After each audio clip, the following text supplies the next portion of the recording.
What's up, guys? In this episode we're going to be covering Shamans. Now, Shamans are one of my favorite classes in Hearthstone. The more I play it, the more I actually absolutely love the intricacies of how the Shaman works. And here to join us as always is going to be Akky and Cani. Guys, what's up? What's up? What up? Not much, and Cani, you're kind of our resident shaman, not only in WoW, but also in Hearthstone. It seems that you've really put a lot of time and effort into this class. So I'm going to cover the hero power real quick and the legendary, and then I'm going to kind of let you get right into it. But the hero power that the shaman has, guys, is a random totem. Now, this can be a Stoneclaw totem, which is a 0/2 taunt. It can be a spell power totem. It can be a searing totem, which is pretty much a 1/1 minion, or it can be a healing totem, which heals minions for 0/2.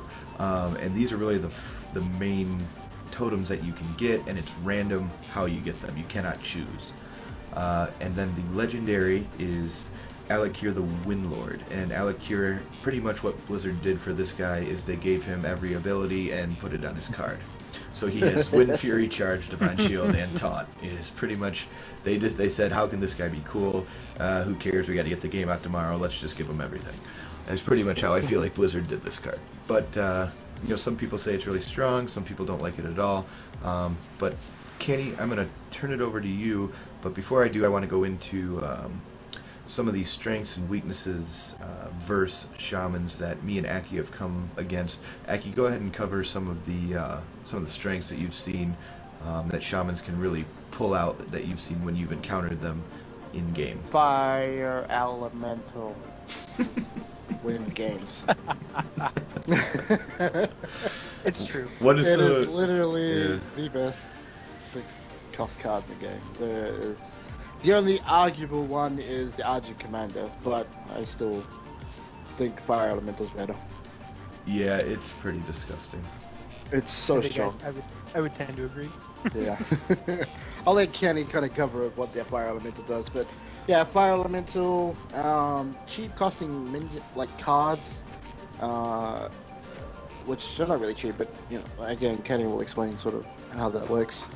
But they're just their board clear too. Like they have a really good mix of everything. I think they're a really well balanced class. They have activation combo. They have you know, direct damage spells. They have weapons. They have, you know, Wind Fury, which is, you know, really underrated. So yeah, and some of the weaknesses that I've seen against shamans is, again, kind of similar to rogues, is that late game, if you can kind of control the board against shamans early and keep them kind of out of their element, or forcing them to use cards with overload, which Kenny will get into in a minute, but forcing them to kind of use cards they don't want to early tends to be one of the easiest ways to beat them, because once they're out, they have very few cards that are really good, and once they're gone, there's, you know, you're pretty much in control at that point.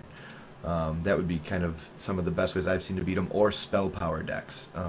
Decks that kind of negate everything on the board and just go straight at the enemy hero itself. Those are probably some of the main ways that I've seen shamans beaten in the past. But Cani, why don't you explain kind of what overload is, because that's kind of the flavor of the shaman, and then cover Wind Fury real quickly before you go into overload. Well, the first thing about Wind Fury, basically, if Wind Fury is active on a card, and there are several Shaman cards that have it or grant it, one of them being the Wind Fury spell itself. But when a minion is under the effect of Wind Fury, it can actually attack twice each turn. There's also a weapon, it's the Doom Hammer. I'll get into a little bit in that a little bit later here, but being able to attack twice in a turn is just fantastic, whether it be, you know, the first one be for direct damage if there's no taunt down, and then the second one be to, you know, trade off a minion. Sometimes Wind Fury can really work to your advantage, and it's kind of one of the flavors of the shaman, because the Wind Fury effect is unique to them. Absolutely. And then overload, this is kind of the shaman's spell or buy on credit type deal, but if you want to kind of go into it exactly how it works, go ahead. I think buy on credit is actually the most accurate way to put it Yeah. as far as I've heard in the community. The way that Overload works is when you play a card and it has Overload in its card text, there will be a number beside it, and that number is the number of mana crystals that will be locked on the following turn. So a good example is the Lightning Bolt card. It's a 1-cost card. It deals 3 damage to whichever minion or enemy that you want it to, but it also has an overload cost of 1, meaning the next turn you will have 1 fewer mana to use at your disposal. So if you play that on turn 1, on turn 2, your next, like turn 2 will only have 1 mana crystal. And you know, it's an interesting way to work the class, and like buy on credit is a great way to put it, because you can play some really powerful minions or powerful spell cards early and then have to pay the cost later, and it can really be game saving sometimes. And I know that I've had my butt saved by some really cheap overload cards and had to pay the price later. Top decking Doomhammer.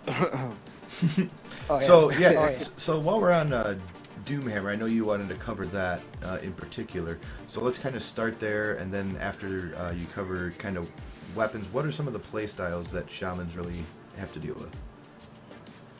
Well, I mean, first and foremost, shamans, as far as weapons go, they have sort of lackluster weapon or attack cards, except for the Doomhammer, and that, I think, comparable, like the Stormforged Axe is, you know, 2 attack, 3 durability, 2 cost with 1 overload, and the 2 attack isn't really effective, but it is, and it's sort of extra durability compared to things like the Fiery War Axe for the warriors. But the Doomhammer, it's in a league of its own, really, when you think about it. For 5 cost, you get a 2 attack weapon with 8 durability that actually grants your hero Wind Fury. Now, it does have a kind of hefty overload cost too, so the next turn you're sort of limited, but at the same time, you might not need to play anything next turn if you drop a Doomhammer. Like, Exactly. the ability to board clear the Doomhammer is fantastic, and you know, it can be comboed with a whole slew of other things to help completely swing the board in your favor. Yeah. Yeah, and the weapons, guys, remember, a lot of times weapons are used to maintain board control. We haven't covered that yet, but the 3 kind of the triumvirate of ways to win are you know, direct damage, board control, and then card draw. Those are really the 3, you know, the 3 ways that you win. Is there's 3 different aspects to every game. Is you're either winning board control, you're winning card draw, or you're winning damage, and trying to balance those 3 in every deck is what we're trying to help you accomplish. So always keep that in the back of your mind as we're going through this. Is that's really the main thing that we're trying to teach you, is, you know, what you don't want to move the triangle too much in one direction to sacrifice the other 2. So that's what Cani's talking about when he's talking about all this board control, and the ways that Doomhammer work is you can kill all these minions all the time, and you can kind of remain in charge of everything that's on the board itself. So Cani, going into it, play styles. What are some of the play styles that Shaman have, or the most popular ones, I should say? A lot of the playstyles that I see with shamans, the 2 biggest ones are direct damage via, you know, spell damage buffing minions, things like the Cobalt Geomancer, Azure Drake, comboed with their relatively cheap high damage cards. Things like Lightning Bolt is 1 cost, 1 overload, 3 damage anywhere. And if you happen to have, you know, two spell damage down on the board, one of which is more commonly your totem that's summoned with the hero power, then, you know, it's a great way to pump a lot of direct damage into your opponent, as well as, you know, Lava Burst, and things like board clearing via spell power with things like Forked Lightning and Lightning Storm. Right. As far as that goes, that's probably one of the more common ones I've seen is definitely spell damage. You can do some serious damage if you try. Yeah. The other one being just absolute board control via minions. Weapons are kind of an aside and kind of a perk, but board control via minions is absolutely huge. With your 2-cost hero power summoning a totem, Feral Spirit is a fantastic card Yeah. for that. So good. 3 cost summoning 2/2/3 wolves with taunt. That's a fantastic one. And shamans work really well with neutral minions as well, because they have other cards that can buff them, such as Wind Fury, Bloodlust, Flame Tongue Totem, etc. Yeah. That the more minions you get on the board, the better, because then you toss out one buff to them, and then you can just clear a board or deal significant damage to the enemy hero very quickly. Absolutely. And while we're on that topic, oh, go ahead, Akky.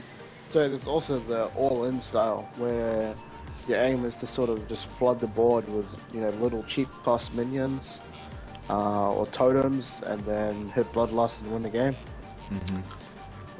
Yeah. Well, and I was just going to try to cover that is Bloodlust itself, and I also wanted to go into the elementals, because those are two things that shamans have that, I mean, the Earth Elemental and the Fire Elemental are such good cards, and Bloodlust being another thing that the shaman has that no other class really has. The hunters have their Unleash the Hounds, but it's not as nearly as powerful as, say, a Bloodlust if you can get the board right.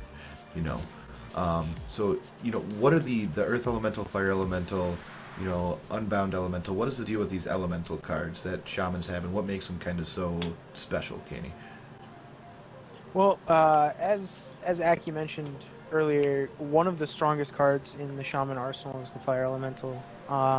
It's a 6-cost card, and it's a 6/5 damage health, but as a battle cry, you get to deal 3 damage anywhere you want on the board. And at turn 6, if you're dropping a Fire Elemental, there's a good chance that your enemy has a minion on the board that has 3 to 5 health, and you might be able to ping it off with another minion that you have down. 3 damage is pretty significant in the grand scheme of things, as well as the raw power itself of the Fire Elemental being a 6/5. There aren't a lot of things that can take it out aside from something like a polymorph or a large direct damage spell. You have to use one of your... It's a premium removal to try and get rid of it. And it's such a threat that if you leave it up for more than one turn, it's a serious issue. Well, and there's really no overload on it, so you're not penalized for using this card, which is insane to me. Exactly. It's truthfully, this is coming from a person who plays the Shaman deck quite a bit.